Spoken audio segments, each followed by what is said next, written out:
नमस्कार दोस्तों, स्वागत है आपका मेरे चैनल कॉमिक्स लाइफ में। शुरू करते हैं राज भारती की अग्निपुत्र सीरीज का प्रथम उपन्यास माया जाल पार्ट 18।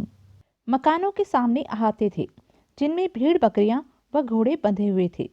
लकड़ी से अच्छा काम लिया गया था। मकानों के निर्माण में भी लकड़ी प्रयोग की गई थी। जरूर ये लोग खेती बाड़ी का भी ज्ञान रखते होंगे, मैंने सोचा, और मेरा ख्याल यकीन में बदल गया। मैंने एक अहाते में लकड़ी की बनी हुई गाड़ियां देखी जिनके पहियों में जगह जगह लोहा प्रयोग किया हुआ था। जमीन में सुराख करके पानी निकालने का बंदोबस्त भी किया गया था। यानी कि सभ्यता के दौर के इस इंसान की निराली हैसियत मुझे जगह जगह देखने को मिल रही थी। मकान में एक बूढ़ी औरत भी थी जिसे तारा ने यह कहकर मेरा परिचय कराया, यह अजनबी कबीले का जवान हमारा दोस्त है। हमारे दुश्मनों के खिलाफ यह हमारी ढाल है और यह हमारी लड़कियों का मर्द है। इससे हमारी नस्ल बढ़ेगी और हमारा खानदान चलेगा। कितना सुंदर है यह जवान, औरत ने कहा। उसने मोहब्बत से मेरा हाथ पकड़ा और अंदर ले गई। यहाँ 2 लड़कियां मौजूद थीं, सीधे सादे लिबास में सुसज्जित सांवली लड़कियां। मुझे बूढ़े के शब्द याद आ गए, हमारी लड़कियों का मर्द है। तब मैंने गहरी निगाहों से उन दोनों लड़कियों को देखा और वे लड़कियां मुझे बुरी मालूम नहीं हुई। उनकी आंखों में अजीब से खौफ के भाव थे। मैं उन्हें देखकर मुस्कुरा दिया। मैंने कुछ दिन वहां ठहरने का फैसला भी कर लिया। मैं उनकी नस्ल बढ़ाने के तो क्या काम आता, अलबत्ता वह मेरी ज़रूरत पूरी करने के काम ज़रूर आ सकते थे, जिसे उन्हें देखने के बाद ही मैं महसूस करने लगा था। बूढ़ी औरत ने बैठने के लिए मुझे लकड़ी की कुर्सी पेश की और अपनी लड़कियों से दूध लाने के लिए कहा। किसी धातु के बने प्याले में मुझे भेड़ का दूध पेश किया गया। संक्षेप में यह कि प्रोफेसर, नए इंसानों ने भी मेरा स्वागत ही किया और मैंने सभ्यता के दौर में नई जिंदगी आरंभ कर दी। यह युग मुझे बहुत भाया था। इस दौर के इंसानों को कुछ सिखाने की जरूरत नहीं थी। वह प्रगति की राह पर अग्रसर था। नए नए हथियार, सुंदर व मजबूत औजार, जिंदगी गुजारने के नए नए तरीके जो मैंने पूरी बस्ती में घूम फिर कर देखे। इन तरीकों को और बेहतर बनाने में मैं निसंदेह ही उनकी मदद कर सकता था, पर मैं एक सर्वसाधारण की सी हैसियत ही में रहने का फैसला कर चुका था। मुझे अब केवल इस नए दौर का अध्ययन करना था, उनके बारे में पूर्ण जानकारी प्राप्त करनी थी। हाँ, अगर तुम इजाज़त दो तो मैं इस कहानी की पूर्णता के लिए इस कहानी के रंगीन पहलुओं को नज़रअंदाज न करूं। हम इस दौर के हर पहलू के बारे में जानना चाहते हैं, प्रोफेसर दयाल ने जल्दी से कहा। हाँ, तो मैं उस बूढ़ी तारा की दोनों लड़कियों की बात कह रहा था। मैंने सभ्यता के दौर के उस शहर की पूर्ण जानकारी प्राप्त कर ली, उनके रस्मों रिवाज, उनकी मान्यताओं को समझा। लेकिन चूंकि वह उसके बाद की बात है जिस वक्त की दास्तान मैं बयान कर रहा हूँ, इसलिए उनकी चर्चा बाद ही में उचित रहेगी। तो जिस दिन मैं बूढ़े तारा के साथ उसकी बस्ती में उसके मकान में दाखिल हुआ, यह उसी रात की बात है। तारा ने दिल से मुझे अपना दोस्त स्वीकार कर लिया था। बूढ़ी औरत उसकी जीवन साथी थी। इंसानों ने कुछ रिश्ते ढूंढ निकाले थे। इन्हीं रिश्तों से एक अजनबी या परिचित औरत को अपनी जिंदगी का साथी बना लिया था। प्राय इन औरतों की संख्या 1 से अधिक होती थी। उनको रखने वाला उनसे प्राप्त संतान के प्रति भी जिम्मेवार होता था। उसकी सुरक्षा पालन पोषण की जिम्मेदारी उसी के कंधों पर होती थी। प्राय लोग अजनबी लड़कियों और लड़कों का मिलाप कराते। ऐसे उचित जोड़ों को कुछ रस्मों के साथ एक जगह कर दिया जाता ताकि नस्ल बढ़ती रहे। विभिन्न कबीलों की भिन्न भिन्न रस्में थी, लेकिन उनका उद्देश्य एक ही था, नस्ल बढ़ाओ, और नस्ल बढ़ रही थी। बूढ़े की सिर्फ 2 लड़कियां थीं, लड़का कोई भी नहीं था। शायद इन लड़कियों के लिए उसे कोई साथी नहीं मिल रहा था, इसलिए मुझे ही ठीक समझा गया। और उसी रात बूढ़े ने उन दोनों लड़कियों को नए लिबास में सजाया, उनके बालों को किसी चीज से संवारा और चमकदार बनाकर उनकी चोटियां बनाई, उनके शरीर को खुशबुओं से महकाया, और फिर हम घर के एक हिस्से में जा बैठे जो साफ सुथरा था। तूने मुझे वायदा किया था ए नौजवान कि तू मेरा दोस्त है और मेरे दुश्मनों के खिलाफ मेरी मदद करेगा। तू मेरी परेशानियों का हल तलाश करेगा। तू अजनबी कबीले का मर्द है, सो मैं तुझे अपनों में शामिल कर रहा हूँ, लेकिन इस शर्त पर कि अब से तू खुद को इसी कबीले का मानेगा, उन्हें भूल जाएगा जो तेरे अपने थे, उनमें वापस नहीं जाएगा। इकरार कर कि तू वचन का सच्चा है। मेरा कबीला ही कौन सा था प्रोफेसर, जिसे छोड़ने में मुझे दुख होगा। मैं तो नए दौर के इंसान की एक एक अदा से आनंदित हो रहा था, इसलिए मैंने वही सब कुछ कह दिया जो बूढ़े ने कहा था। मेरे वचनबद्ध होने से बूढ़े और उसकी बीवी के चेहरे खिल उठे। उन्होंने एक बड़े प्याले में दूध भरा और दोनों लड़कियों को मेरे पास बिठा दिया। सफ़ेद दूध में मैंने लड़कियों के चेहरे देखे। फिर दूध के प्याले को बूढ़ी औरत ने मेरे होठों से लगा दिया। मैंने उसमें से 2 घूंट भरे। तीसरे घूंट का इरादा रखता था कि बुढ़िया ने जल्दी से प्याला खींच लिया। बस और न पी, मेरी सिर्फ 2 लड़कियां हैं। मैंने दूध से होठ हटा लिए। मेरे मस्तिष्क में अजीब सी बात हो रही थी। यह सब कुछ मुझे बड़ा अनोखा लग रहा था। प्याली बारी बारी से दोनों लड़कियों की तरफ बढ़ाई गई और उन्होंने उसमें से एक एक घूंट ले लिया। फिर बूढ़ा और उसकी औरत उठे। उन्होंने हमें भी इशारा किया और हम सब बाहर सहन में पहुंच गए। वहां कच्ची मिट्टी में एक गहरा गड्ढा खोदा गया था जो ज्यादा चौड़ा नहीं था। प्याला जिसमें बचा हुआ दूध मौजूद था एक लकड़ी के ढक्कन से ढककर गड्ढे में उतार दिया गया और सबसे पहले मुझे उसमें मिट्टी डालने के लिए कहा गया। मैंने आज्ञा का पालन किया। इसके बाद दोनों लड़कियों ने उस पर मिट्टी डाली और फिर बूढ़े और उसकी बीवी ने उसे पूरी तरह बंद कर दिया। यानी कि दूध का वह प्याला हमारी मोहब्बत का साक्षी था। उसने मेरे दिल में लड़कियों की मोहब्बत डाली थी ताकि मैं जिंदगी की आखिरी सांस तक उनकी मोहब्बत में दफन रहूं और वे मेरी वफादार रहें। मैं इन तमाम बातों में पूरी दिलचस्पी ले रहा था, हालांकि मैं दिल से उनकी मासूम हरकतों से प्रभावित नहीं था। मैं जानता था कि उनकी यह कोशिश व्यर्थ ही है। मैं कहाँ उन दोनों लड़कियों में सिर खपाता रहूंगा। हाँ, उस वक्त तक जब तक नई दुनिया मेरे सामने नहीं आती। तो प्रोफेसर, यूं वे दोनों लड़कियां मेरी सेवा में दे दी गई। अच्छा, अब बाकी की दास्तान कल। कुछ थकान सी हो रही है। जरूर जरूर प्रोफेसर। अभी सूरज की कुछ रोशनी बाकी थी, रात नहीं हुई थी। वैसे प्राय रात को ही उसकी कहानी समाप्त हुआ करती थी, पर आज वह दिन रहते ही उठ गया था और वे तीनों भी उठकर अपनी खो में आ गए थे। यहाँ कोई खतरा तो नहीं है डैडी? अचानक बाला ने पूछा। कैसा खतरा? प्रोफेसर चौंक कर बोला। क्या हम इन गुफाओं से बाहर की सैर कर सकती हैं? ओह हाँ, जरूर जाओ। यह इलाका शायद खतरनाक जीवों से खाली है, लेकिन जाओगी कहाँ? एक निगाह उन ढलानों को देखेंगे जिन पर हमने खौफनाक सफर किया था, लेकिन इस बार उनका कुछ और महत्व भी होगा। इतिहास का यह इंसान उन्हीं ढलानों से गुजर कर आता रहा है। हाँ हाँ, जरूर जाओ, प्रोफेसर ने कहा और फिर किसी सोच में डूब गया। दोनों लड़कियां गुफाओं से बाहर निकल आई। दोनों खामोश थी। गार से बाहर निकलकर कविता ने बाला की तरफ देखा और उसके कपकपाते होठों को देखकर बरबस हंस पड़ी। खामोश हो जाओ मूर्ख। बाला भी अपनी हंसी न रोक सकी और दोनों पर हंसी का दौरा पड़ गया। काफी देर तक वह एक दूसरे से मजाक करती रही। बड़ी देर बाद ही संयत हो सकी। दूर से बर्फ के ढलान नजर आ रहे थे। क्या उसने इन ढलानों की दास्तानें ठीक सुनाई है दीदी? थोड़ी देर बाद कविता बोली। हम उसकी बातों को गलत नहीं कह सकते कविता। उसने हमारे सामने अपनी सच्चाई के बड़े ठोस सबूत रखे हैं जिन्हें हम झुटला भी नहीं सकती।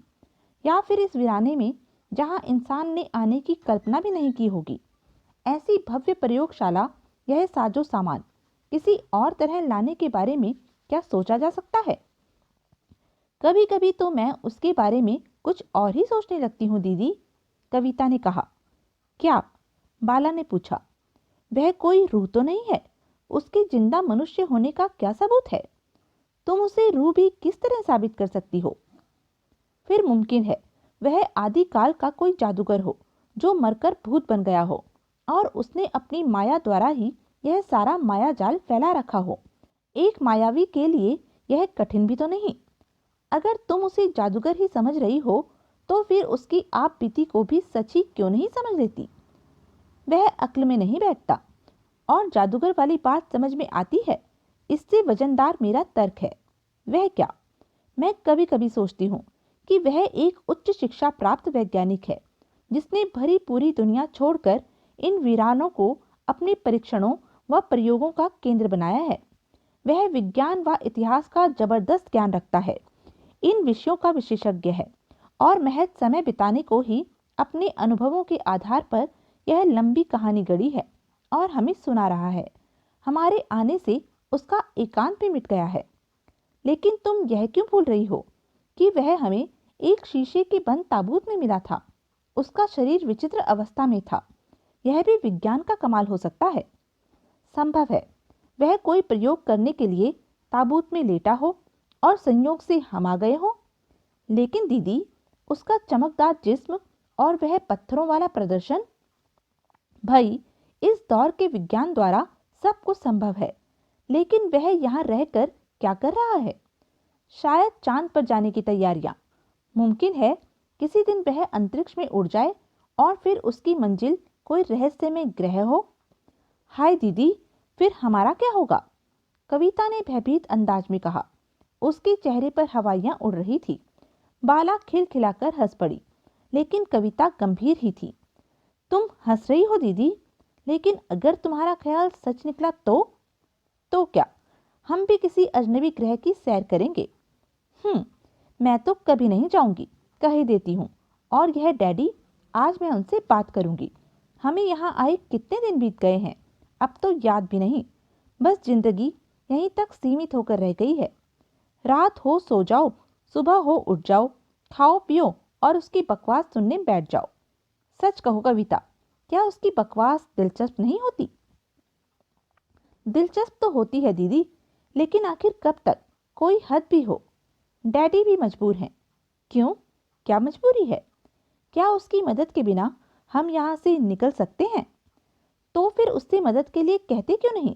वह तो सिर्फ उसकी दास्तान में उलझे हुए हैं और उसके रंगीन किस्से खूब मजे ले लेकर सुनते हैं। कविता ने झल्लाए अंदाज में कहा। बाला हंसती रही, फिर बोली, सचमुच कविता, कभी कभी मैं भी उलझन में पड़ जाती हूँ। उसकी आप बीती नई नई दुनिया की सैर कराती है। हम खुद को उसी वातावरण में महसूस करते हैं। ऐसा महसूस होता है जैसे हम भी उन्हीं युगों में सांस ले रहे हों। लेकिन जब स्वयं पर निगाह जाती है तो एक अनूठे सी खौफ का एहसास होता है। न जाने उसकी कहानी कितनी लंबी है। हमें उसकी कहानी पूर्ण होने का इंतजार करना पड़ेगा और उसके बाद उससे अनुनय करेंगे कि वह हमें यहाँ से निकलने में मदद दे। मैं भी चाहती हूँ डैडी उससे इस बारे में बात करें, लेकिन जब सुबह होती है तो दिल चाहता है कि जल्द तैयारियां पूरी हों और उसकी कहानी शुरू हो जाए। वह मायावी है दीदी, सच कहती हूँ, वह मायावी है। हम इसी तरह अगर उसके माया जाल में फंसे रहे तो वह अपनी कहानियां सुनाता रहेगा यहाँ तक कि हम बूढ़े हो जाएंगे। तब वह इस नई दुनिया को देखने निकल पड़ेगा। कविता बोली, आओ इस बारे में डैडी से बातचीत करें। आओ वापस चले। बाला ने कुछ सोचते हुए कहा और दोनों वापस लौट पड़ी। थोड़ी ही देर बाद दोनों वापस कार में प्रवेश कर रही थी और फिर वह अपने लिए सुरक्षित हिस्से की तरफ बढ़ी ही थी कि उन्हें प्रोफेसर के गुनगुनाने की आवाज सुनाई दी। वह एक गीत गुनगुना रहा था। देखो डैडी यहाँ कितने मग्न हैं, कविता ने दांत पीसकर कहा। मुझे तो खतरा पैदा हो गया है, बाला ने मुंह दबाकर हंसते हुए कहा। क्या? कविता ने चौंकते हुए पूछा। उसकी रंगीन कहानियां सुन सुनकर डैडी भी जवान हो रहे हैं। तुम देख लेना, जब हम यहाँ से रवाना होंगे तो मेरे और तुम्हारे सिर के बाल सफेद होंगे और डैडी के काले। कविता बेइख्तियार ही हंस पड़ी। उसकी हंसी की आवाज शायद प्रोफेसर ने भी सुन ली थी। उसके गुनगुनाने की आवाज बंद हो गई। तब दोनों लड़कियां अंदर प्रवेश कर गई। ओह, बड़ी जल्दी वापस आ गई बच्चियों। क्यों? क्या बाहर के माहौल से डर लगने लगा था? डैडी, यह कविता बहुत परेशान है, बाला बोल उठी। अरे क्यों? प्रोफेसर ने चौंक कर पूछा। आपको तो कोई एहसास नहीं रहा डैडी। बर्फ के वीराने में हम बेबस और मजबूर थे। आप अपनी मेहनत व संघर्ष से वहां से तो निकल आए, लेकिन यहाँ कम से कम वह बेबसी तो नहीं है। या अगर बेबसी है भी तो आप हिम्मत हार बैठे हैं। लेकिन यह तो सोचिए, क्या पूरी जिंदगी यहीं गुजार दी जाएगी? क्या हम बाहर की दुनिया कभी ना देख सकेंगे? कविता ने कहा। ऐ प्रोफेसर चौंक पड़ा। उसके चेहरे पर हैरत के भाव नजर आ रहे थे। फिर हैरत की जगह परेशानी व गहरी सोचों के भावों ने ले ली। वह गर्दन हिलाते हुए अब कुछ सोच रहा था। थोड़ी देर बाद उसने थूक निगलते हुए कहा, मैं शर्मिंदा हूँ। हकीकत यह है कि कुछ दिनों से मैं यह बात भुला ही बैठा था। यकीनन मैंने यहाँ से निकलने की कल्पना ही छोड़ दी थी। इसकी वजह यह नहीं है बच्चियों कि मुझे तुम्हारा ख्याल ही नहीं रहा है। नहीं, मुझे तुम्हारे भविष्य का, तुम्हारी जिंदगी का पूरा पूरा ख्याल है। लेकिन भविष्य की बात छोड़िए डैडी, भविष्य जाए भाड़ में। पहले हमें यहाँ से तो निकलना ही पड़ेगा। कविता कुछ आवेश में थी। हाँ, यहाँ से निकलना है। दरअसल इतिहास मेरी बहुत बड़ी कमजोरी रही है। और फिर उसका सुनाने का अंदाज, तुम लोगों की कल्पनाएं या सोचें चाहे कुछ भी हो कविता, लेकिन मुझे उसकी बातों पर यकीन आ चुका है। उसका व्यक्तित्व, उसका अस्तित्व, चाहे कुछ भी हो, मैं खुद भी उसके व्यक्तित्व या ज्ञान का वर्णन शब्दों में नहीं कर सकता। मैं नहीं कह सकता कि वह क्या है, लेकिन वह जो कुछ भी कह रहा है ठीक ही है। और यही आकर्षण व दिलचस्पी मुझे बेखबर किए हुए है। इसके अलावा मैं चाहता हूँ मेरी बच्चियों कि उसकी कहानी पूरी हो जाए। फिर मैं उससे प्रार्थना करूँ कि वह हमारे यहाँ से निकलने का बंदोबस्त करे। हमें उसकी दोस्ती की ज़रूरत है, और यह तो तुम भी जानती ही हो कि उसे हम मजबूर नहीं कर सकते। उससे शत्रुता भी मोल नहीं ली जा सकती। हाँ, यह तो ठीक है डैडी, लेकिन उसकी कहानी न जाने कब तक चलती रहे। न जाने हमें यहाँ कितना वक्त गुजर चुका है। कल उससे बात करेंगे, प्रोफेसर दयाल को कहना ही पड़ा। नहीं डैडी, अब हम उसकी कहानी सुनने के बाद ही उससे इस विषय पर बात करेंगे, बाला ने कहा। फिर कविता की तरफ आकर्षित हो बोली, कविता, डैडी की कठिनाइयों का भी कुछ ख्याल करो। मेरा ख्याल है हमारे सोचने का अंदाज गलत था। मुझे एहसास है दीदी। आई एम सॉरी डैडी, कविता ने शर्मिंदगी से कहा। ओह नहीं बेटी, कमजोरी मेरी ही है। बहरहाल थोड़ा इंतज़ार और करो, उसके बाद मैं उससे गंभीरता से ही बात करूंगा, प्रोफेसर दयाल ने कहा, और खामोशी छा गई। बिस्तर पर लेटने के बाद भी वे इसी संदर्भ में सोचती रही, और अपने तौर पर ईमानदारी के साथ उन्होंने अपने अपने दिल को टटोला। दिलचस्पी उस अनूठे इंसान से नहीं, उसकी कहानी से ज़रूर थी। उसकी सुनाने में एक जादू था, और वे उसकी कायल थी। वह सृष्टि के आदिकाल से लेकर चला था और सभ्यता के युग तक आ पहुंचा था। बिल्कुल ऐसा ही लग रहा था जैसे कहानी सुनने वाले सभी प्राणी उन्हीं पड़ावों से गुजर रहे हों। उनमें से कोई भी गैर या असंबंधित सा नहीं था। मानव प्रगति पर उन्होंने भी बहुत कुछ पढ़ा था। दुनिया के परिवर्तनों का इतिहास उन्हें भी मालूम था। लेकिन जिस अंदाज व रोचकता के साथ यह आप बीती सुनाई जा रही थी, यह अनोखी थी। और यह कल्पना की उन युगों, उस दौर से गुजरा हुआ एक इंसान उनके सामने मौजूद है, और वह आप बीती सुना रहा है। उन युगों की कहानी को और रोचक बना देती थी। क्या वह खुद भी उस कहानी को अधूरा छोड़कर जा सकती हैं? कविता ने सोचा। नहीं, फिर एक चुभन सी रह जाएगी, और यह चुभन कभी मिट नहीं सकेगी। तब फिर क्या उससे प्रार्थना की जाए कि वह कहानी जल्द खत्म कर दे? लेकिन उससे भी तो प्यास रह जाएगी। एक और ख्याल उसके जहन में आया। वह एक लंबी नींद से जागा है। वह नई दुनिया के इसी दौर में उठने की सोचकर सोया था। क्या अब यह इस नई दुनिया का नज़ारा नहीं करेगा? क्या वह इसी गार में बैठा हमसे बातें करता रहेगा? नई दुनिया उसकी प्रतीक्षक है। उसे ज़रूर इस नए माहौल से दिलचस्पी होगी। वह इस नए माहौल में स्वयं को मिलाने की कोशिश करेगा। तभी साथ ही लेटी बाला बोल पड़ी। कविता, उसने आवाज़ दी। जी दीदी, कविता अपनी हंसी दबाते हुए बोली। जाग रही हो? हाँ। क्यों? बाला ने उसे ध्यान से देखा। बस ऐसे ही दीदी, कुछ सोच रही थी। क्या? शंकित सी निगाहों से ही उसे निहारते पूछा उसने। मैं सोच रही थी कि हम उससे बात करें, कि क्या वह नई दुनिया नहीं देखेगा? फिर क्यों न वह अपनी शेष कहानी नई दुनिया में ही चलकर पूरी करे। कविता ने सरगोशी की। तो तुम अभी तक उसी के बारे में सोच रही हो? हाँ दीदी, यह अच्छी बात नहीं है, इसलिए कह रही हूँ कि उसके बारे में सोचना भी छोड़ दो। और हाँ, तुम हंसी क्यों थी? बाला ने पूछा। बस एक बात पर हंस पड़ी थी दीदी। क्या? यही कि उसे अपने स्मार्ट होने पर बड़ा घमंड है। हर दौर की लड़कियां उस पर धड़ाधड़ मरती रही हैं। हमारे बारे में भी शायद वह इसी भ्रम का शिकार हो, लेकिन हम सच्चे दिल से उससे संबंधित ना होने का संकल्प ले चुकी हैं। लेकिन जब वह इस दुनिया में आएगा तो इस दुनिया की लड़कियां उस पर टूट पड़ेंगी और उसकी सिट्टी पिट्टी गुम हो जाएगी। ताश की बीवियों से भयभीत होकर क्या भागा था जो अब भागेगा उन लड़कियों से जान छुड़ाने के लिए। कविता फिर हंस पड़ी और उसके साथ ही बाला भी। अगली सुबह उसने मुस्कुराकर ही इनका स्वागत किया। नाश्ते की मेज पर नाश्ता तैयार था। वह खाने में व्यस्त हो गए। मेज पर सुराही में वह अनूठा सा शरबत भी रखा था, जिसे वह कभी कभी इन तीनों को पिलाता था, जिसे पीकर वह अपने अस्तित्व में एक नई शक्ति, नई उमंगों का एहसास करते थे। नाश्ते के बाद उसने उन्हें प्यालों में वह शरबत पेश किया और बोला, मैं तुम्हारे चेहरों पर किसी प्रकार की उल्फत व दुविधा के भाव देख रहा हूँ प्रोफेसर। यह शरबत पी लो, उल्फतें व तनाव दूर हो जाएगा। ओह, तुम्हारा ख्याल ठीक है। दरअसल कभी कभी हमें अपनी दुनिया याद आ जाती है और हम सोचने लगते हैं कि हम उसे दोबारा देख भी सकेंगे या नहीं।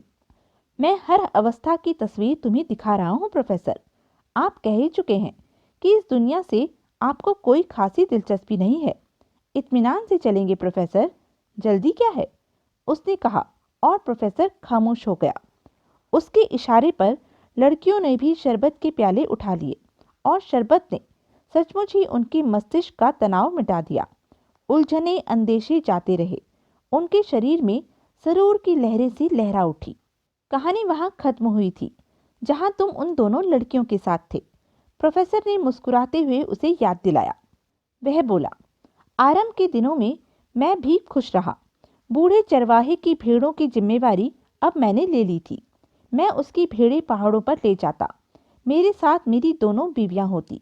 वह अधिकांश समय मेरे साथ ही गुजारती। मैं उनसे नई सभ्यता के इन इलाकों के बारे में मालूम करता। उन्होंने मुझे अजीब अजीब बातें बताई थी प्रोफेसर। हालांकि उनकी जानकारी अधिक नहीं थी, लेकिन फिर भी मैंने उनकी बातों से बहुत सी जानकारी हासिल कर ली थी, जिसकी तस्दीक मैंने बाद में की। जो जानकारी मुझे मिली वह यूं थी, जैसा कि मैं पहले भी कह चुका हूं प्रोफेसर, कि आदिकाल का मानव भी बुद्धिमत्ता से रिक्त नहीं था। वह आरंभ में भटकता रहा, पर बाद में उसने एक साथ रहने की जरूरत महसूस कर ली और वह गिरोह बनाकर रहने लगा। उस दौर में बहुत से विलक्षण बुद्धि वाले लोग मिलकर जरूरत के बारे में सोचते थे, फिर अपनी सोचों पर अमल करते थे। उस युग में भी इंसान मकान बनाता था, वस्त्र पहनता था, बर्तन बन गए थे, खेती बाड़ी करने लगा था। लोग किश्ती द्वारा समुद्र का सीना भी चीरते थे और फिर ये गिरोह एक दूसरे पर हमलावर हो गए। सुख सुविधाओं व बेहतर जिंदगी के लिए संघर्ष शुरू हो गया। ताकतवर गिरोह कमजोर गिरोह पर हावी होने लगे। बहुत से गिरोहों में मित्रतापूर्ण आपसी वातावरण का उदय हुआ और उन्होंने मिलकर आबादियां कायम कर ली। यूं शहर अस्तित्व में आए और इसके साथ ही अस्तित्व में आए प्रशासन व्यवस्था, विभिन्न धर्म और बादशाही, राज्य बने, शासक बन गए और यह सब हजारों साल पहले ही आरंभ हो गया। सभ्यता का आरंभ लगभग 4500 वर्ष पूर्व हो गया था। नील घाटी, वसरात और सिंधु घाटी में वास्तविक शहर बन गए थे। नील और वसरात की नज़दीकी घाटियों के खानाबदोश जब खुश्क घाटियों में जिंदगी गुजार ना सके तो उन्होंने दरियाओं के किनारों का रुख किया और वहीं एकत्रित रूप से आबाद हो गए। एकत्रित श्रम द्वारा ही इन दरियाओं पर पुश्ते बनाए और खेती बाड़ी करने लगे। आरंभ में इन गिरोहों में सख्त प्रतिद्वंदिता रही। दिन रात खूनी लड़ाइयां होती रही। शक्तिशाली गिरोह निर्बल गिरोहों पर हावी होते रहे और हुकूमतें कायम करते रहे। दरिया के निकट की खुशहाली खुश्क इलाकों में आबाद गिरोहों को लालच दिलाती और वे दूसरों से मिलकर इन क्षेत्रों पर आक्रमण कर देते। प्राय आक्रमणकारियों को सफलता ही मिलती, लेकिन इसका दुष्प्रभाव दरियाओं की खुशहाली पर पड़ा। नील नदी के साथ साथ मिस्र आबाद हुआ। फिर बसरात क्षेत्र में विभिन्न राज्य बन गए, मसलन कलरानी, बाबली, अशोटी। इन छोटी बड़ी हुकूमतों ने सदियों तक अपना प्रभुत्व व अस्तित्व बनाए रखा। फिर आसपास के ईरानी पूरे इलाके को फतेह करने में सफल हो गए। ये खाना बदोश कबीलों से ज़्यादा बुद्धिमान थे। मिस्र का इतिहास नील की तंग घाटी तक सीमित है। लगभग 5000 वर्ष पूर्व संपूर्ण मिस्र के इतिहास का आरंभ हुआ। मिस्रियों ने रेगिस्तानी इलाके से बसरा कलरिए तक रास्ता बना लिया था। व्यापार शुरू हो गया था। 4300 साल पहले मिस्र क्षेत्र में 2 राज्य कायम थे। एक तो मिस्र का वह क्षेत्र जो नील से लगा हुआ था और दूसरा था नील नदी के डेल्टा में। लेकिन बाद में ये दोनों हुकूमत एक हो गई। विभिन्न गिरोहों के विभिन्न धर्म थे। कोई मूर्ति पूजक था, कोई अग्नि पूजक, तो कोई सूर्य का उपासक। धार्मिक प्रतिद्वंदिता भी खूब चलती थी। शाही खानदान बदलते रहते थे। कभी अग्नि पूजक होते, कभी मूर्ति पूजक और कभी सूर्य के उपासक। चौथे शाही खानदान के मिट जाने के बाद सूर्य के उपासकों की हुकूमत कायम हो गई। उनके विश्वास व मान्यताएं सार्वधिक रहस्य में थी। समूचे मिस्र के बादशाह फारून कहलाते थे। चौथे खानदान की राजधानी फम्पस थी। लंबी नींद से जागने के बाद सर्वप्रथम मैं जिस बस्ती में जाकर ठहरा था वह मिस्र की ही दूर की एक बस्ती थी। तब चौथे खानदान के फारून एबोस का शासनकाल था। फारून चौथे के काल में मैंने एक दिलचस्प जिंदगी गुजारी। आरंभ में तो मैं उस छोटी सी बस्ती तक ही सीमित रहा और यह सब जानकारियां प्राप्त करता रहा। मेरी दोनों बीवियां हकीला और सावल मेरी बड़ी वफादार थी और सच तो यह है प्रोफेसर कि थोड़े ही दिनों में मैं उनकी शराफत और वफादारी का कायल हो गया था। लेकिन मुझे करार कहाँ था। फारून के नुमाइंदे कभी कभी बस्ती में नए नए फरमान व हुक्म सुनाने आ जाते थे और मैं उनकी आन बान को देखकर सोचता कि जब मामूली से कारिंदे इस शान शौकत से रहते हैं तो फारून के दरबार की क्या मान्यता होगी। फारून के दरबार को देखने की ख्वाहिश धीरे धीरे मेरे दिल में चुटकियां ले रही थी। लेकिन उन 2 लड़कियों के चक्कर में मैं घनचक्कर बन गया था। अब मेरा काम केवल इतना ही रह गया था कि मैं बूढ़े तारा की भेड़ चराने ले जाऊं, शाम को उन्हें वापस लाकर आहते में बंद कर दूं, फिर खाना खाऊं और रात को सो जाऊं। बूढ़ा तारा भी बहुत खुश था। उसे एक बलिष्ठ नौकर मिल गया था।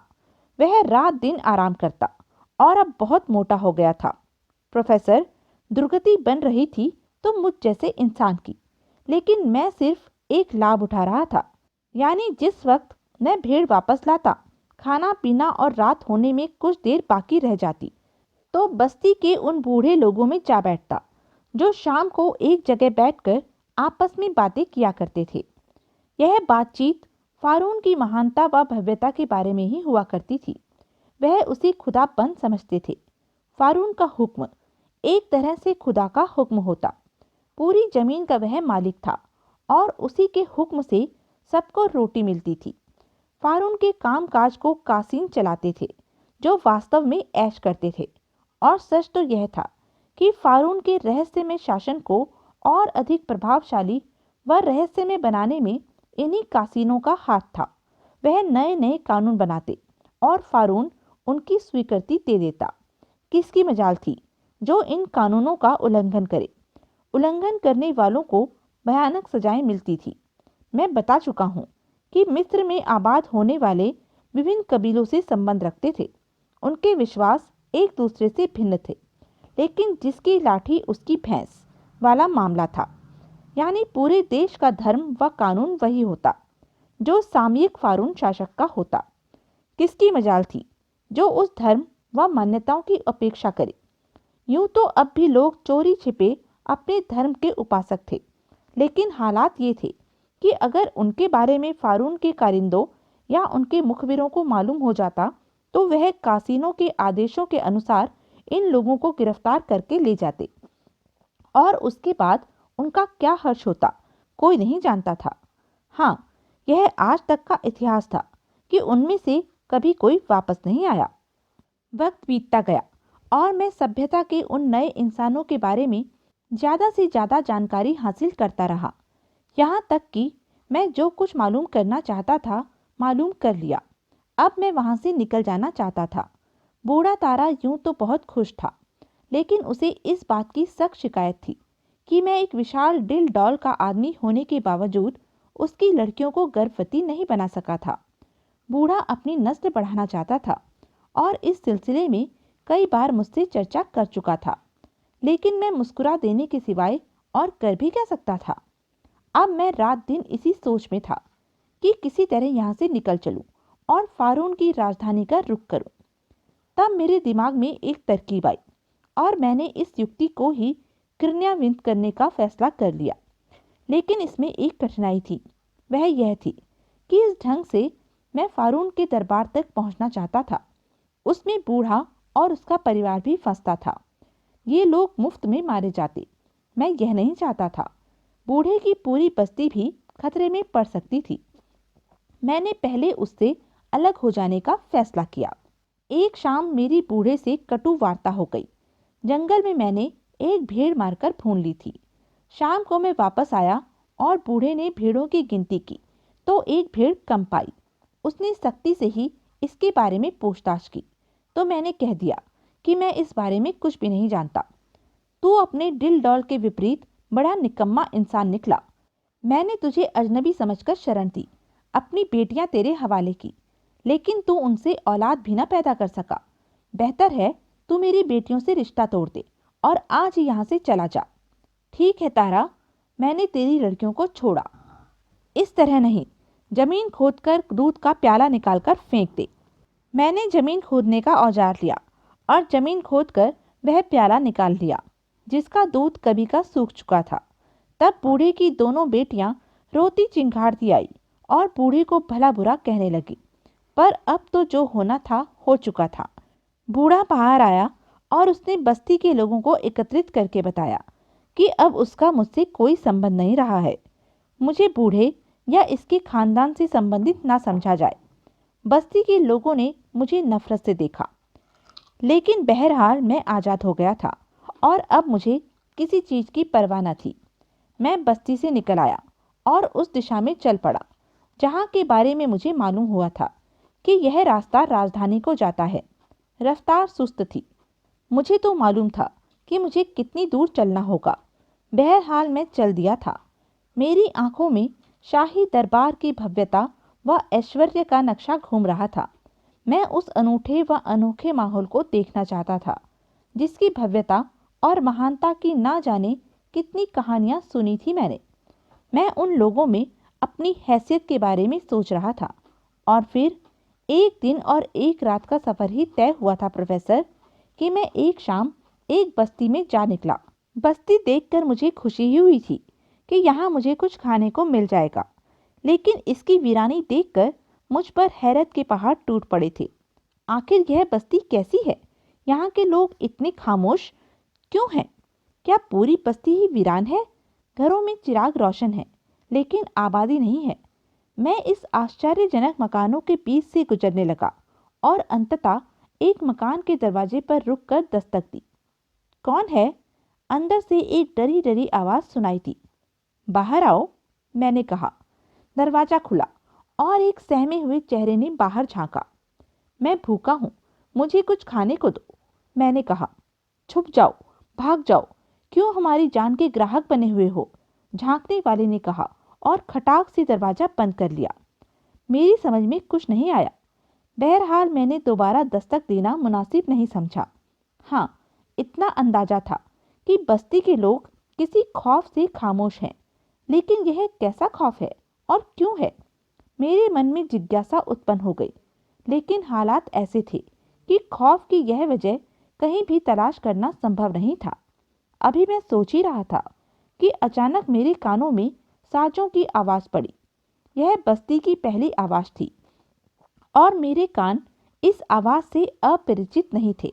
मेरे कदम आवाज की लहरों की तरफ ही आगे बढ़ने लगे। थोड़ी देर बाद ही मैं उस मकान के सामने आ पहुंचा, जिसमें खूबसूरत रोशनी हो रही थी। अंदर से मर्दाना कह कहूं की मस्ती से भरी आवाजें सुनाई दे रही थी। जरूर अंदर बहुत से लोग थे और साज यहीं बज रहे थे। मैंने घूम फिर कर इस विशाल मकान को चारों तरफ से देखा। मकान के पिछवाड़े की तरफ एक बड़ा सा अहाता था।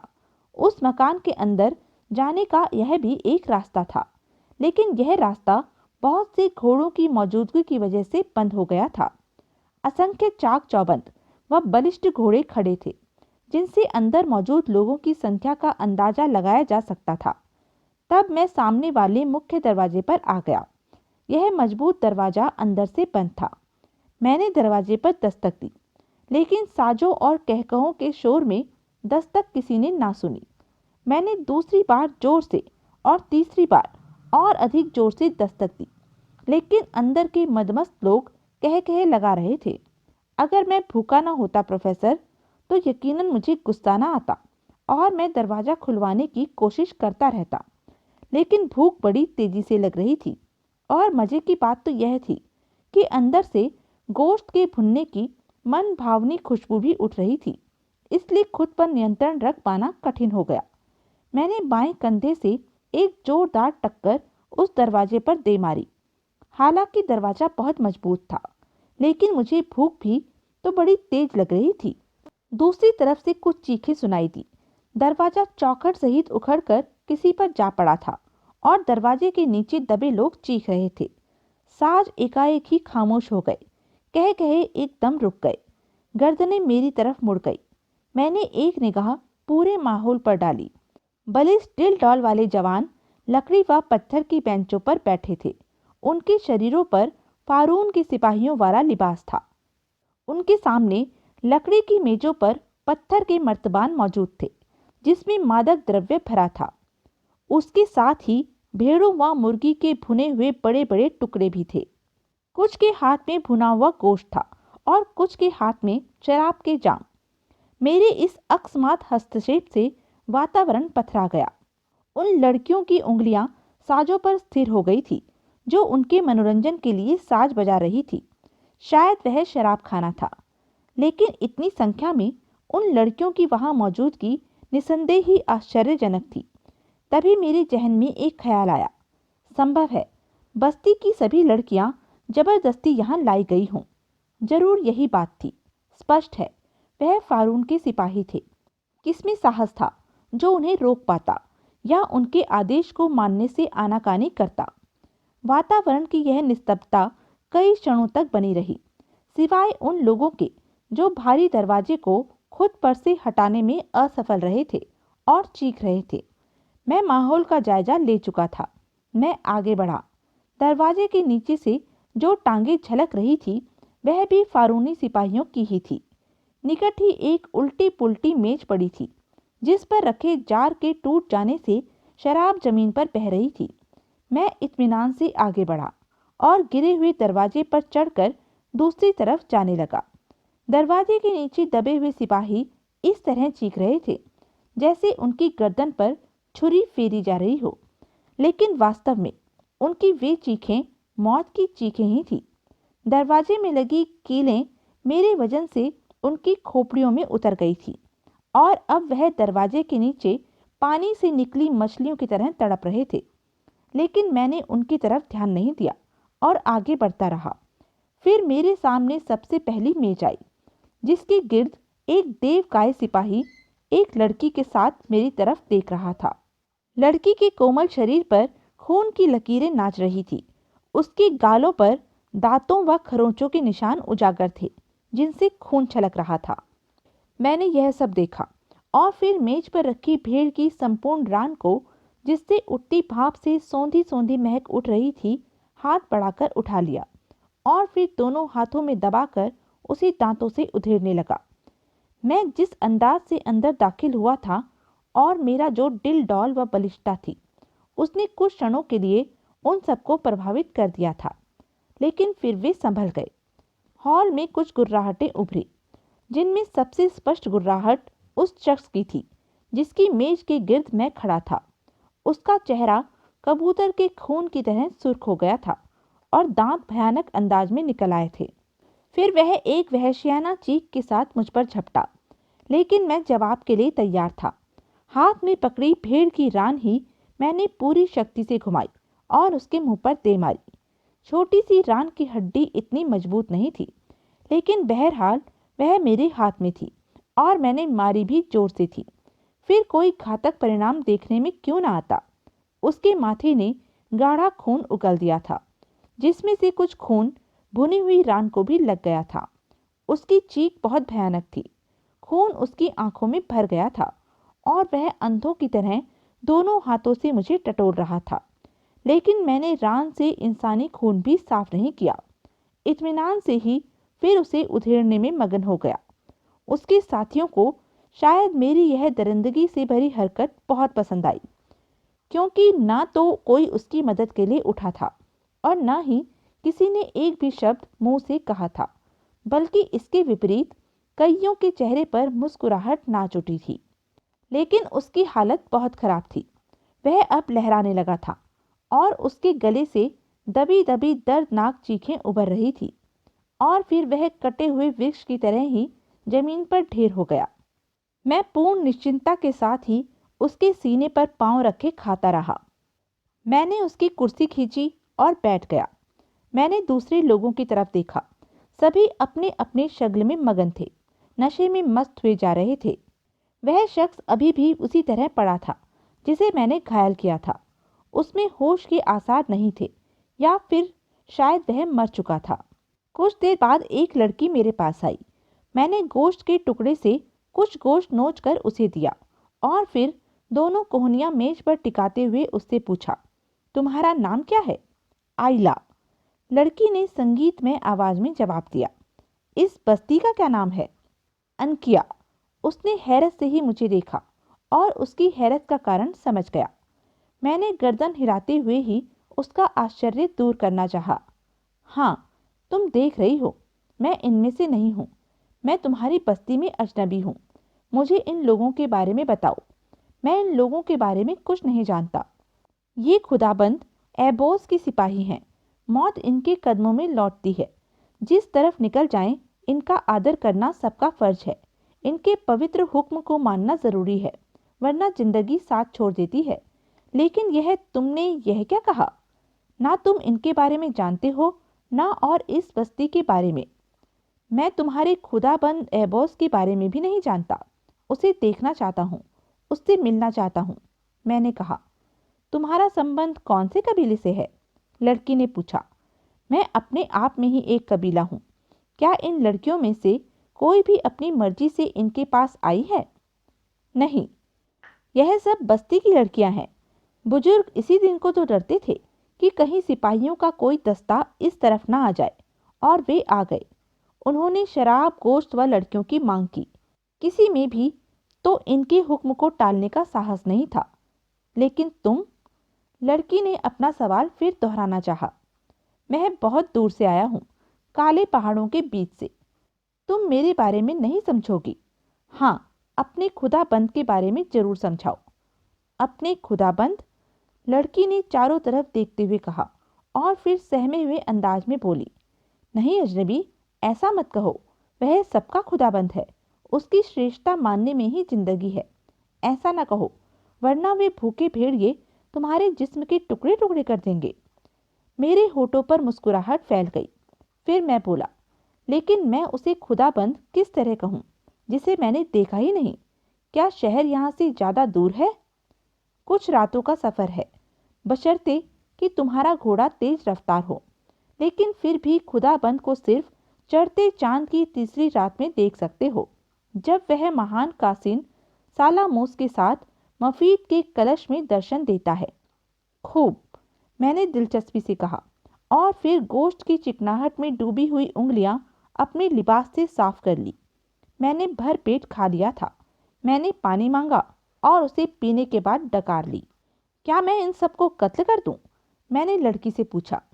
नहीं नहीं, अब इनको ना छेड़ो। इन्होंने अपने साथी की मौत बर्दाश्त कर ली है। आओ, उठो, मेरे साथ आओ। अगर तुम अजनबी हो तो इन खूनी भेड़ियों के बारे में कुछ नहीं जानते होंगे। वे नशे में चूर हैं। अगर होश में आ गए तो उठो, आओ। उसने मेरा हाथ पकड़ा और एक तरफ चल पड़ी। न जाने वह मुझे कहाँ और क्यों ले जा रही थी। अंततः वह मुझे लिए उस मकान के पिछवाड़े के एक कमरे में पहुंच गई और अंदर प्रवेश कर दरवाजा बंद कर लिया। फिर उसने दरवाजे से पीठ लगा ली। उसने मुझसे कहा, हे अजनबी, मुझे अपने बारे में बताओ। बता चुका हूँ, मैं काले पहाड़ों के उस पार से आया हूँ और यहाँ अजनबी हूँ। लेकिन इस कदर अजनबी क्यों हो? क्या तुम्हारे कबीले के लोगों ने तुम्हें मिस्र की हुकूमत के बारे में नहीं बताया है? मैं अपने कबीले का अकेला ही प्राणी हूँ। ओह, बाकी कहाँ गए? उसने हैरत से पूछा और फिर खुद ही एक सिसकी लेकर बोली, मैं समझ गई, शायद उन सबको कत्ल कर दिया होगा। मुझे तुमसे हमदर्दी है अजनबी। कभी मेरा कबीला भी यहाँ का शासक था। मेरी माँ बताती है, यह बहुत पुरानी बात है और उसके बाद हालात बदल गए। अब अगर हम किसी से कह दें कि हमारा संबंध उस शाही खानदान से है, तो शायद ये लोग हमारी बोटियां करके आपस में बांट लें। मैं मुस्कुराकर रह गया। वह गलत फहमी में थी। खैर, यही बेहतर था। मेरे बारे में उसने स्वयं ही एक धारणा बना ली थी। मैं बेमकसद बातों से उलझ रहा था। वह मेरे निकट बैठ गई और मुझे अजीब सी निगाहों से देखने लगी। तुम उन वहशियों से काफी अलग हो, हालांकि तुम उनसे ज्यादा शक्तिशाली व बहादुर हो। क्या वे बहुत जालिम हैं? जालिम से भी बड़ा कोई शब्द हो तो कहो। उनकी नज़रों में इंसानी जिंदगी की कोई कीमत नहीं। वह इंसान और कुत्ते में कोई फर्क नहीं समझते। खूब, तो मेरा ख्याल ठीक ही है। उन्होंने तुम लोगों को जबरदस्ती पकड़ा है। मैं बता चुकी हूँ कि वे सब मजबूर व असहाय लड़कियां हैं जिन्हें उनके घरों से हाँक कर निकाला गया है। न जाने कितने विरोध करने वाले कत्ल कर दिए गए और इस वक्त आसपास की बस्तियों में भी न जाने क्या हो रहा होगा। क्या मतलब? क्या यह काफी तादाद में यहाँ मौजूद हैं? हाँ, वह किसी अभियान से वापस लौट रहे हैं और अब राजधानी को लौट रहे हैं। जिस इलाके में रात हो जाएगी उसके आसपास की निकट की बस्तियों में तबाही जरूर आएगी। यही इनका काम है। वे टुकड़ियों में बंटकर विभिन्न बस्तियों से निकल गए होंगे, जैसे यह टुकड़ी यहाँ आई है। मैंने गर्दन हिलाते हुए कहा और किसी सोच में गुम हो गया। साफ था, मैं किसी के लिए कुछ नहीं कर सकता था। इंसान ने हर दौर में सभ्यता के लबादे ओढ़ रखे हैं, लेकिन मेरा तो अनुभव यह है प्रोफेसर कि जब भी वह इन लबादों से झांकता है, पहले से ज्यादा वहशी और खूंखार नजर आता है। खैर, उस लड़की से मुझे बहुत सी काम की बातें मालूम हुई। वह उस शराब खाने के मालिक की बेटी थी और यहीं रहती थी। और प्रोफेसर, फिर उस लड़की ने मुझे निमंत्रण दिया। फिर अगली सुबह पिछवाड़े से हमने उस हॉल में आकर देखा। मेजें उल्टी पड़ी थी, कहीं कहीं खून के बड़े बड़े धब्बे नजर आ रहे थे। बोतलें टूटी पड़ी थी, यानी कि बर्बरता व दरिंदगी के सभी चिन्ह मौजूद थे। हाल में कोई भी जीवित प्राणी नहीं था। क्या वे लड़कियों को अपने साथ ले गए? मैंने शाइला से पूछा। नहीं, उन्हें उनके घरों में धकेल दिया गया होगा। शायद वे दरिंदे अभी कहीं निकट ही मौजूद हैं, वरना बस्ती के हर घर से रोने पीटने की आवाजें आ रही होती। शाइला ने बताया और फिर चौंक कर बोली, न जाने मेरी माँ कहाँ है। और वह एक तरफ दौड़ती चली गई। यहाँ अब मेरा कोई काम नहीं था और फिर अब यहाँ रुकना बस्ती वालों को भी परेशानी में फंसाना था। मुमकिन है जख्मी शख्स होश में आ गया हो और होश में आने के बाद उसने मेरे बारे में पूछा हो और अब बदला लेने की चिंता में हो। मेरी कोई बात नहीं थी, लेकिन अगर ये लड़कियां भी उस प्रतिशोध की भेंट चढ़ गई तो वे अकारण ही बर्बाद हो जाएंगी। फिर प्रोफेसर, मैं अब किसी नए चक्कर में पड़ना भी नहीं चाहता था। मैं एक सीधी सादी जिंदगी गुजारना चाहता था, लेकिन उस विशाल इमारत के बाहर कदम रखते ही मैं ठिठक गया। जहां तक निगाह जाती सशस्त्र सिपाही नजर आते। उनके घोड़े जमीन पर खुर मार रहे थे और उनके सामने जमीन पर उस शख्स की रक्त रंजित लाश रखी थी। मेरा शिकार शायद होश में आ ही नहीं सका था। उन सब का रुख मकान की तरफ था और वे खामोश खड़े थे, लेकिन उनकी संख्या उन लोगों से काफी अधिक थी जो रात को उस मकान में मौजूद थे। शायद दूसरी बस्तियों में फैले सिपाही भी सिमटकर वहीं आ गए थे। सिर्फ एक क्षण के लिए मैं रुका और फिर इत्मीनान से आगे बढ़ गया। तब सामने वाली कतार से पीछे से 6 घोड़े निकले। इनके सवार सभी देवकाय थे और उनके शरीर पर फौलादी लिबास थे। 6 घोड़े एक विशेष दायरे की शक्ल में मेरे गिर्द फैल गए। फिर उन्होंने तलवारें खींच ली और उसी क्षण मैंने अपने दोनों हाथ ऊंचे उठा लिए।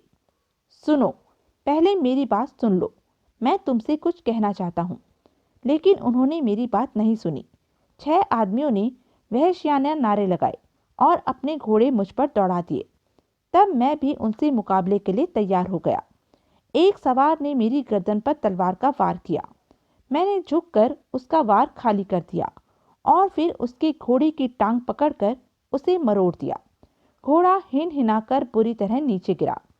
उसके सवार ने छलांग लगाकर बचने की कोशिश की, लेकिन वह घोड़े के नीचे दब गया। इस बीच दूसरा सवार भी पहुंच गया।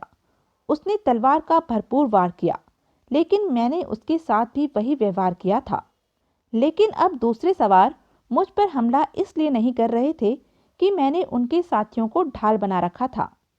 अब भी वक्त है, मेरी बात सुन लो, वरना तुम्हारे जितने भी साथी मेरे हाथों मारे जाएंगे उसके जिम्मेदार तुम होंगे। मेरी बगलों में दबे हुए सूरमा हाथ पांव मार रहे थे। वह मेरे चंगुल से निकल जाना चाहते थे, लेकिन अपनी सारी कोशिशों के बाद भी वे ऐसा नहीं कर सके थे। तब एक घुड़सवार घोड़े से उतरा। उसने हाथ के इशारे से उन चारों घुड़सवारों को लौट जाने को कहा, जो अब भी मुझ पर हमला करने का उचित अवसर तलाश कर रहे थे। सवार हट गए तो वह मुझसे संबोधित हुआ, इन्हें छोड़ दो, मैं तुमसे बात करने को तैयार हूँ। मैंने इत्मीनान के साथ ही उन दोनों सिपाहियों को छोड़ दिया, जिनकी हालत बहुत बुरी थी। मेरी गिरफ्त से निकलकर वह भाग गए। मैं उस शख्स के सामने आ खड़ा हुआ। तुम कौन हो यह शख्स, और तुमने खुदाबंद की कौम को क्यों ललकारा है? क्या तुम्हारे खुदाबंद ने तुमसे यही कहा है कि तुम बस्तियों को इस तरह बर्बाद करते फिरो, मासूम बस्ती वासियों को इस तरह परेशान करो? क्या तेरा संबंध इस बस्ती से है? उसने पूछा। पहले मेरी बात का जवाब दो।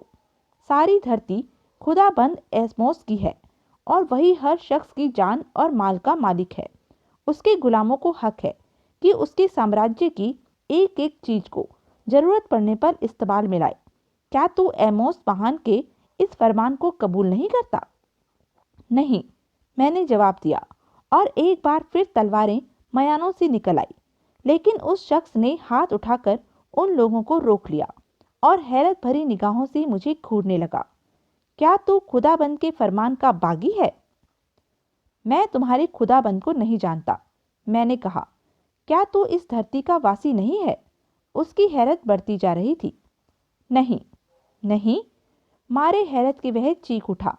फिर तू कहाँ से आया है? आसमानों से? हाँ, मैं परसों रात आसमान से उतरा हूँ। तुम्हारे ये हथियार मेरे जिस्म पर कुंद हैं।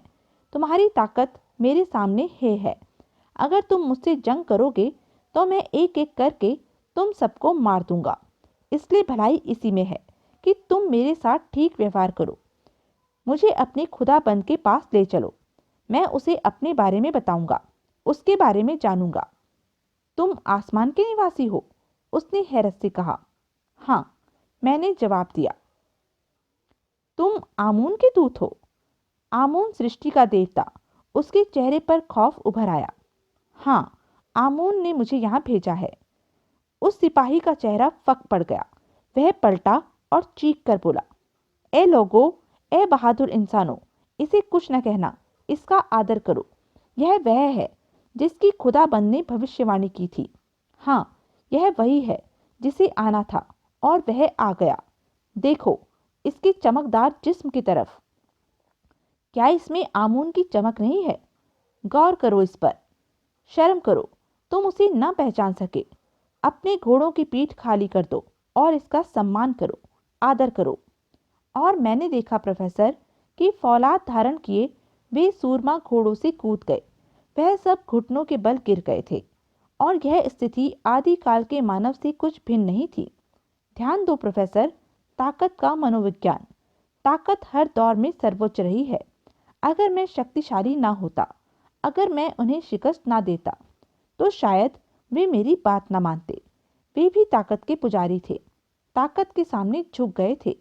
इंसान हर युग, हर दौर में ताकत के सामने झुकता आया है। मैं बता चुका हूँ प्रोफेसर, मैंने धर्म का अध्ययन भी किया है। मैं किसी धर्म का अपमान नहीं करूँगा।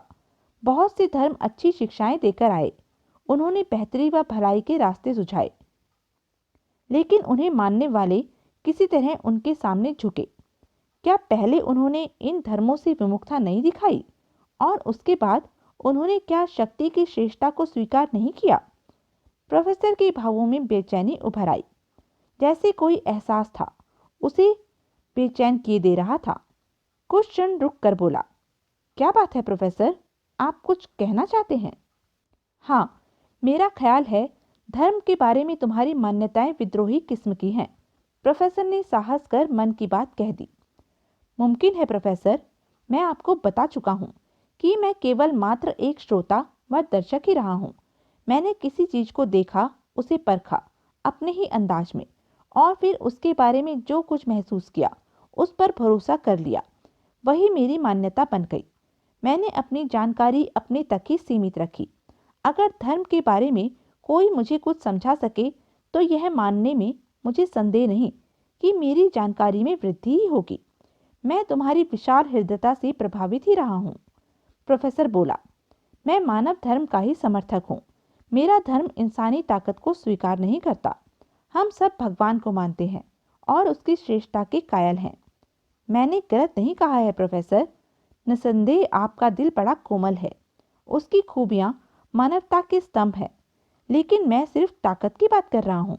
अपने धर्म से पहले आप जो कुछ थे वह मानवता के लिए हानिप्रद था। आपको इंसानियत के अधिकार याद दिलाए गए, एक ऐसी ताकत के संदर्भ में ही जो आप पर हावी है।